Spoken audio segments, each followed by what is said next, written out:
Welcome to I Know a Guy Bicycles, hanging out with a guy. Hi, I'm Justin the guy, working on this Bianchi, and I came across something with a headset that I really wanted to show you. And a lot of the newer headsets have cartridge bearings and that kind of thing, which is great because they hold up a lot longer and so forth. But when you're actually checking for the headset, it's kind of hard to tell when there's cables on here, kind of restricting the movement on it. But most likely you can check anyway and tell. But the portion here, what I'm referring to is this, that goes to the fork. And this is the headset, and yeah, the headset. And this is also a headset, which is a brand and a style. So this particular bike has this fork blades, crown, then steer tubes inside where the fork has a race on it, kind of like a cone of the hub. And this is the cup and the cup here and the race on top, and they compress it down. So with this guy, when I was cleaning it up and I noticed it, so what you're looking for, and this is pretty typical on the old loose ball bearing or cage bearing headsets, is when you turn it, it's like magic. It's weird. It's like a ghost, right? It notches. It's that's what we call notching. What that is those bearings have pressed into the headset cup, which it may or may not be damaged to the point. Well, we'll have to check that out and see if I have any replacement parts. If not, we'll have to get a new headset.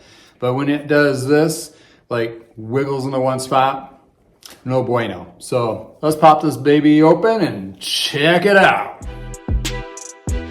Welcome to I Know a Guy Bicycles. Welcome to I Know a Guy Bicycles, hanging out with the guy. Hi, I'm Justin the guy. Obviously, I have a garage shop. Taking scary how to use bikes one bike at a time. If you like these videos, please like and subscribe.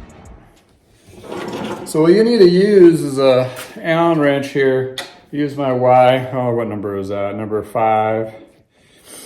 Number 5 on there. So first you want to loosen up your bolts here on the stem. That's what holds it in place. So now that's loose. And we have this adjuster cap. And for the handlebars to be removed, to be able to access the headset, we need to remove this adjuster cap. So that gets set aside.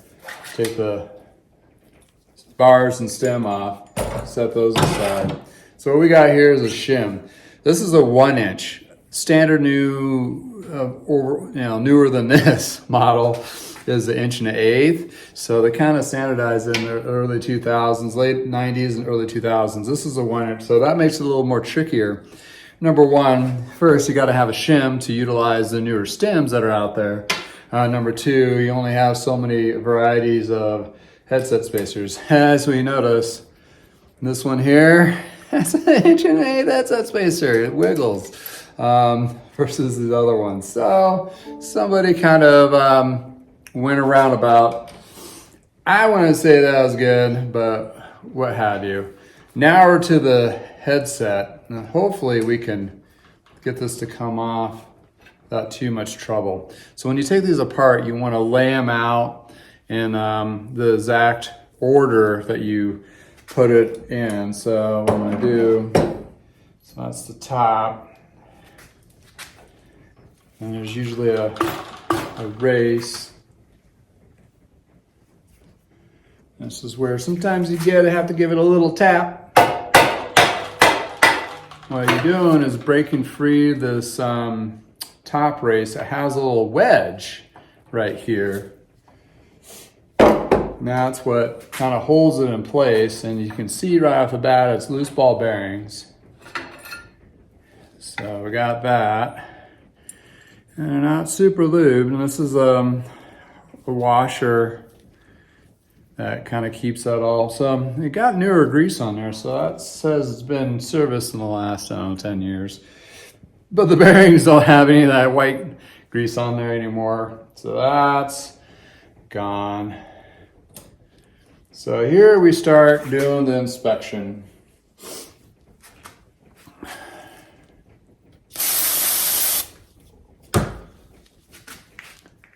So I'm looking for, it's like with the hubs, or anything that has a bearing surface, you want it to be smooth. Same thing, well, this is that kind of a wedge lock ring. So when you put it together, it kind of holds it in place. See how it's cut out right there? And to make it out, it doesn't look too bad.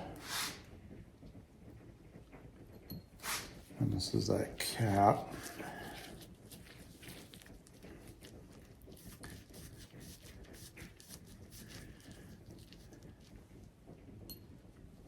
And very metal-ish top. And feels like steel. Okay, so now we'll have the cage bearing. The cage bearing is this guy here. The reason why there's not loose bearings is you can put loose bearings in here and get rid of the cage, but bearings go everywhere. It's really tricky. That's where the cage came apart. And also, you can reduce the number of ball bearings you need on top of there. Can you reuse these cages? Yes, you can pull the ball bearings out and put new ball bearings in. That's one way of doing it. Or you can just put in loose ball bearings with grease. So there's a couple different ways of doing this with the old school. On the cartridge bearings, you know, there's videos out there that show you that you can rebuild them, but I tried to rebuild them a couple times and they're still just as funky. So that's where the cartridge comes into play, where you just switch it out. So that's the top one. This is the bottom one. That one felt a little loose. Some unique headsets will have different bearings for different sizes for bottom and top. But here gets the tricky bit, and we're gonna do a little zoom in on this. So what we're doing, I got my cleaner. We're gonna inspect this top race. What we're trying to hopefully not see is some indentations from the bearings pitting this race. So how that is, it fits in here like that. And at first glance, I am not seeing anything, but I need to get my old man spectacles on so I can see what I'm looking at. That kind of thing. As I can see where the bearings rotate on. And the reason why these get compromised more is because they're not spinning all the time. It's not equal distributing that pressure all the time. It's rocking back and forth and getting hit and taking up that road vibration. So when you're looking at this, in that scenario, those bearings can get punctured or pushed into that race in the same spot and not equally distributing the pressure, which causes the pitting. So that actually looks good. Now we're gonna take a look at the bottom one. All right, we're set up for the bottom one. We're gonna do the same thing.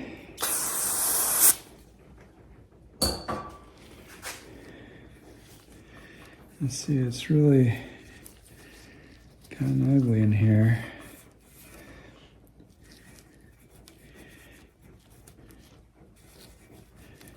Good cleaning.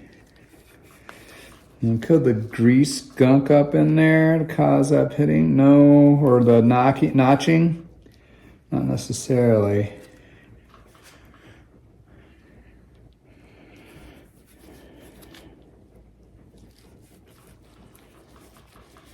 Oh, there it is. So the top one's fine. What we're seeing here is right around there. So we got some indentation. It looks like little pits.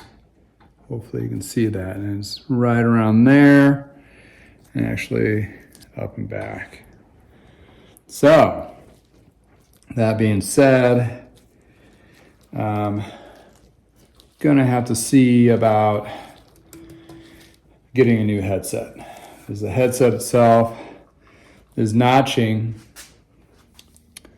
Also, I wanted it added there's pits on the crown race of the fork.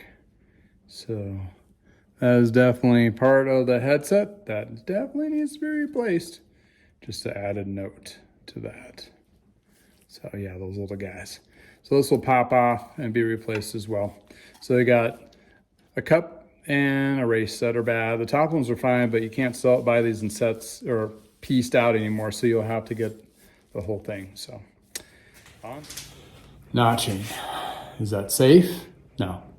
You go into high speeds, down a descent, you can start getting some weird oscillations that can happen. So you want to make sure your headset, even you want it smooth but not loose, and that knocking may cause a problem, or notching may cause a problem when you're trying to do very high accelerated turns. So this is something that is very small but can cause catastrophic failure, or not failure, but mainly crashing, losing control. So you definitely want to have this smooth and secure, because that's part of your steering. It's like taking your car and going, well, guess what? You're not gonna be able to drive, or you got that, you ever had like imbalance in your car and you hit like 60 miles per hour and your car seems like it's gonna fall apart? This is what we're talking about. So gonna order one of these and I'll make a part 2 to this when installing a new headset. But anywho, that was the culprit of that notching. Just wanted to show that out. If you like videos like this, let me know. Any comments, put it below. Please like and subscribe. Thank you for hanging out with me today from the garage. You have a wonderful day.